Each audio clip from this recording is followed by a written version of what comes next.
लोगों के मन में यह है कि कोई लॉकडाउन तो लगने नहीं जा रहा है। मैं सबसे पहले ये क्लैरिफाई करना चाहूंगा कि कोविड की सिचुएशन इवॉल्विंग रहती है। हमारी इकोनॉमी और बाकी चीजों को देखते हुए जो है अभी जो सिचुएशन है वो एडमिनिस्ट्रेशन को लगती नहीं कि लॉकडाउन करने की है। हो सकता है आगे अगर सिचुएशंस वर्स हो तो उस समय अप्रोप्रिएट टाइम पर अप्रोप्रिएट डिसीजन लिया जाएगा, लेकिन अभी जो मैक्सिमम लोगों के मन में, इंक्लूडिंग आपके भी मन में होगा कहीं यहाँ फिर से लॉकडाउन तो नहीं लगने जा रहा है, तो मैं उसमें नेगेटिवली रिप्लाई करता हूँ कि अभी एडमिनिस्ट्रेशन का कोई ऐसा ये नहीं है। लेकिन जो सिचुएशन मुल्क के दूसरे स्टेटों में हो रही है जो सेकंड वेव के चलते, वो सिचुएशन हमारे यहाँ भी डेफिनेटली उभर करके सामने आ रही है। और ये हो सकता है वो उतनी गंभीर नहीं है, सीरियस नहीं है, लेकिन हमने उसको टाइमली एक्स्ट्रा प्रिकॉशंस के साथ, एक्स्ट्रा प्रिपरेशंस के साथ रिस्पॉन्ड करने की जरूरत है। और उसी की एक कड़ी के चलते, उसी के एक स्टेप्स के चलते सोचा कि आपके साथ रूबरू हो और जो है आप भी पब्लिक में जो कोविड रिलेटेड पिछले साल जो ये था, काफी डर भी था। डर का ना होना या होना उस बात पर निर्भर करता है कि उससे आपको क्या रिजल्ट मिल रहा है। डेफिनेटली मेरे ख्याल से आप उसमें जानते हैं। मैं इस हैंडआउट के जो ब्रीफ हाइलाइट्स है वो पढ़ना चाहूंगा, ज्यादा डिटेल में नहीं जाता हूं। बेसिकली कोविड जो है 3 स्टेजेस से ब्रॉडली कोविड की सिचुएशन गई है। पहला स्टेज था पिछले साल जब हमने कुछ ना देखते हुए लॉकडाउन किया। फर्स्ट एंड फॉरमोस्ट इंपॉर्टेंट चीज थी जान को बचाना। लॉकडाउन के अलग अलग फेजेस हुए। एक पर्टिकुलर स्टेज आया कि जब हमें कोविड के बारे में सफिशिएंट जानकारी हुई, उससे रिलेटेड प्रोटोकॉल इवॉल्व हुआ। साथ ब साथ हमारी इकोनॉमिक डिफिकल्टीज भी काफी बढ़ने लगी। उससे चलते अनलॉक के फेजेस आए जिसमें जान भी जहान भी दोनों जो है साथ में रखते हुए वो फेजेस को इंप्लीमेंट किए। एक स्टेज ऐसा भी आया था कि कोविड काफी निग्लिजिबल लेवल तक पहुंच गया था। नवंबर, दिसंबर, इवन जनवरी तक जो है कोविड काफी कम हो गया था। आज जो है तीसरा फेज है जिसमें कि इकोनॉमी और हमारी लाइफ जो है पूरी रूटीन तरीके से चल रही है, लेकिन कोविड बढ़ रहा है। ये थर्ड फेज जो है कोविड मैनेजमेंट रिलेटेड जो थर्ड फेज है जिसमें हम अभी है सेकंड वेव, लेकिन उसके मैनेजमेंट रिलेटेड जो प्रोटोकॉल है उसमें तीसरे टाइप का ये फेज है जिसमें हमें कोविड के बारे में जानकारी तो है, भले ही हो सकता है म्यूटेंट वायरस के बारे में उतनी ना हो, लेकिन कोविड में क्या प्रिकॉशंस लेने चाहिए, किस किस्म का इंफ्रास्ट्रक्चर लगता है, वो जानकारी तो हमारे पास अवेलेबल है। पब्लिक के पास भी जानकारी की कमी नहीं है, अवेयरनेस काफी है, लेकिन थोड़ा सा केयरलेसनेस डेफिनेटली है और वो दूर होना, टाइमली दूर होना बहुत जरूरी है। सिचुएशन और वर्स होने के पहले ही, चाहे एडमिनिस्ट्रेशन में है, इवन पब्लिक में है, कॉमन मासेस में है, कोविड रिलेटेड कोई केयरलेसनेस नहीं होना चाहिए। दूसरे स्टेट्स किस हालात से गुजर रहे हैं उससे चलते हमने सुधरने की जरूरत है। तकरीबन जो है 90,000 के करीब यहाँ केसेस वैली में अब तक आई है और उसमें 80,000 के करीब रिकवरी है। मोर देन 91% रिकवरी हुई है। आज जो है 7,300 के करीब पॉजिटिव पर्सन्स वैली में है। 1,300 के करीब डेथ्स हुए हैं। 1,297 कोविड के चलते डेथ्स हुई है। डेथ का परसेंटेज 1.47 है और अकेले श्रीनगर में उनमें से 37% डेथ हुई है। टेस्टिंग का सवाल जो है 28 लाख के करीब हमने टेस्ट अब तक किए हैं, उसमें से 20 लाख जो है RT-PCR पर है, जिसको गोल्डन टेस्ट कहते हैं, और जो दूसरी जो है वो 7,27,000 टेस्ट हमने किए हैं रैपिड एंटीजन टेस्ट पर। अभी हमारे पास जो लेवल 1 जिसमें कि हम टर्सरी केयर बोलते हैं और लेवल 2 ऐसे दोनों मिलाकर के 1500 बेड्स अवेलेबल है। उनमें से हार्डली कुल मिलाकर के 30% ही ऑक्युपाइड है, लेकिन इन बेड की संख्या जो है हम बढ़ा रहे हैं। 37 के करीब हॉस्पिटल्स हमारे ऑक्सीजन प्लांट्स वहां अवेलेबल है या कुछ एक दिनों के अंदर वहां फंक्शनल होने जा रहे हैं। 37 हॉस्पिटल्स। उसके अलावा जो ऑक्सीजन सप्लाईज के जो सप्लायर्स है उनसे भी टाइप हुआ है।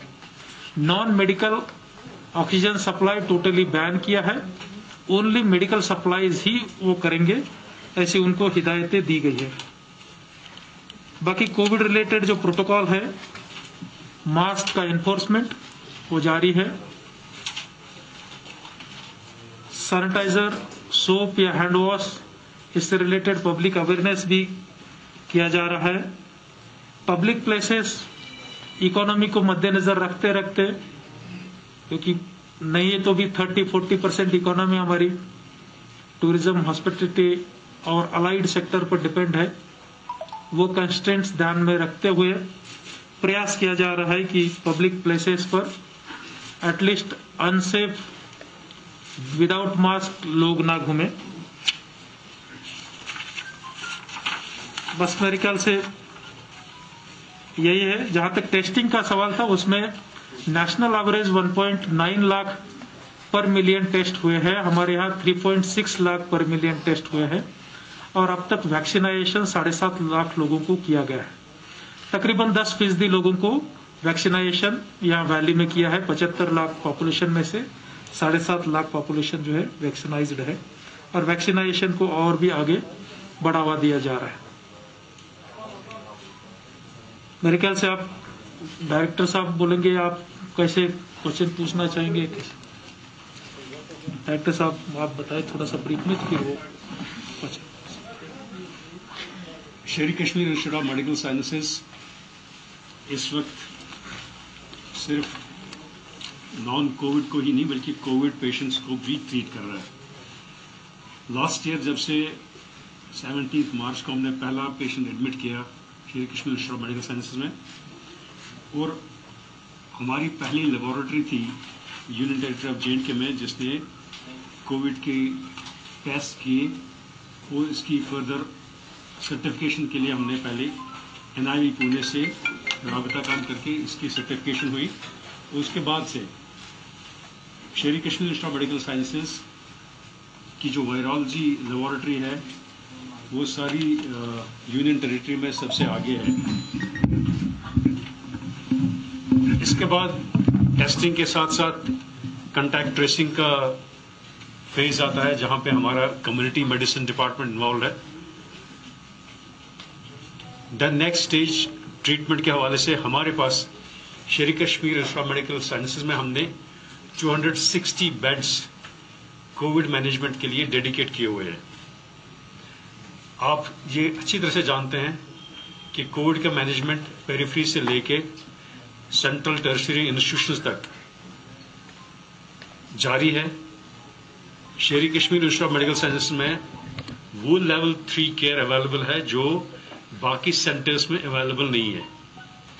लेवल 3 पेशेंट मैनेजमेंट के साथ साथ जहां पे उनको उस स्टेज पे पेशेंट की तकलीफ पहुंचती है जिसको हम एक्यूट रेस्पिरेटरी डिस्ट्रेस सिंड्रोम कहते हैं, जहां मल्टी ऑर्गन फेलियर भी होता है, जहां ब्रंट सारे जिस्म के उन वाइटल ऑर्गन्स पे आता है, heart, kidneys, liver, pancreas, brain, lungs तो पहले ही सफर हो जाते हैं।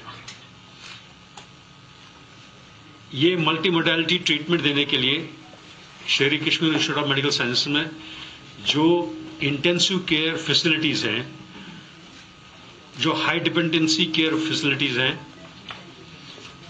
हमने इसमें नॉन कोविड पेशेंट्स के लिए एक खास चंक रखा हुआ है और कोविड मैनेजमेंट के लिए हमने ये intensive care facility infectious diseases block IDB जिसको हम कहते हैं वहां पे मखसूस करके रखा है।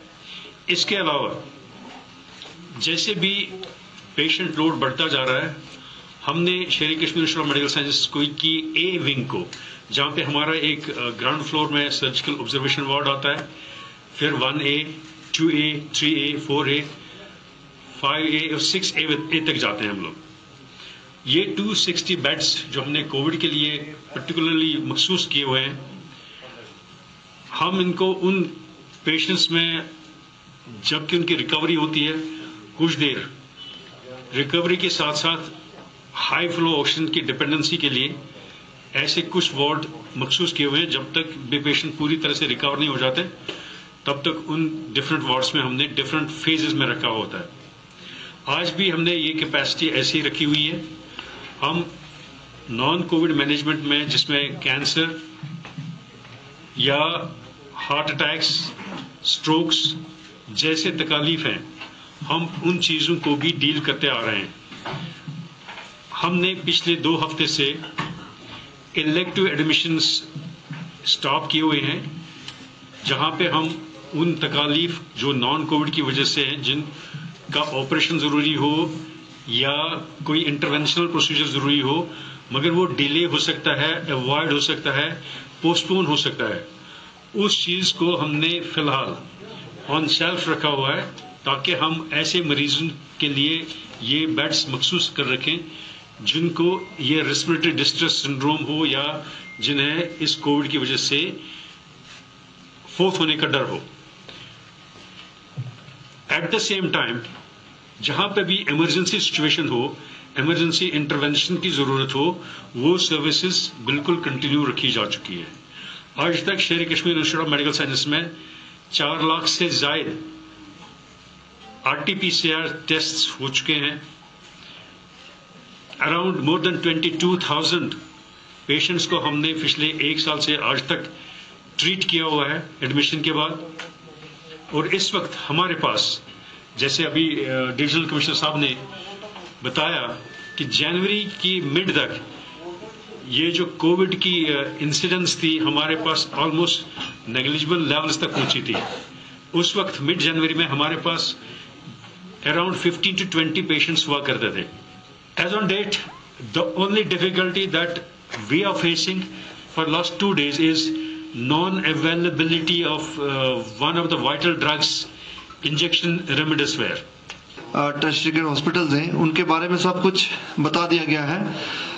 मेरे पास कुछ बहुत ज़्यादा बताने के लिए नहीं है।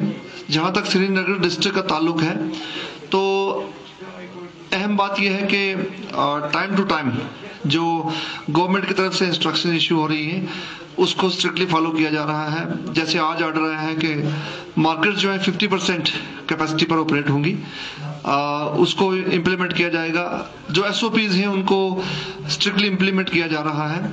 मैं एक बात बहुत अहम है जो कहना चाहता हूँ और आपके माध्यम से अपील भी करना चाहता हूँ तमाम श्रीनगर जिले के रहने वालों से कि वैक्सीन सभी जो है वैक्सीन की डोज लें जो एलिजिबल ग्रुप्स हैं, क्योंकि ये इनवेरिएबली देखा गया है जिन जिन हैबिटेशंस में पॉपुलेशंस वैक्सीनेटेड हैं वहाँ पॉजिटिविटी रेट बहुत कम है। तो लिहाजा वैक्सीनेशन, आज अगर हम वैक्सीन प्रेफर करेंगे तो हमें कल ICU की जरूरत नहीं पड़ेगी, एक बात। और दूसरा ये कि जो SOPs फॉलो करने का जहां तक ताल्लुक है, तो SOPs फॉलो करना कोई सजा ना समझा जाए, इसको पनिशमेंट की तरह ना लिया जाए, बल्कि इसको अपनी एक जिम्मेदारी समझा जाए। और मैं ये कहना चाहूंगा कि इस वायरस से लड़ने के लिए, इस वबा के खिलाफ जो जंग छिड़ी हुई है, जो जंग हमने छेड़ी हुई है, उसमें सिर्फ गवर्नमेंट की ही जिम्मेदारी नहीं है बल्कि पूरे समाज की रिस्पॉन्सिबिलिटी है। और जब तक हम इसको कलेक्टिव रिस्पॉन्सिबिलिटी नहीं समझेंगे तब तक हम ये जंग नहीं जीत सकते। ये जो पेंडेमिक है इसमें अवाम ने खुद लड़ना है और गवर्नमेंट शाना बिशाना खड़ी है और हमारी जो शेयर्ड रिस्पॉन्सिबिलिटी है उसको हम पूरा अपनी जिम्मेदारी को समझकर आगे बढ़े। बहुत बहुत शुक्रिया।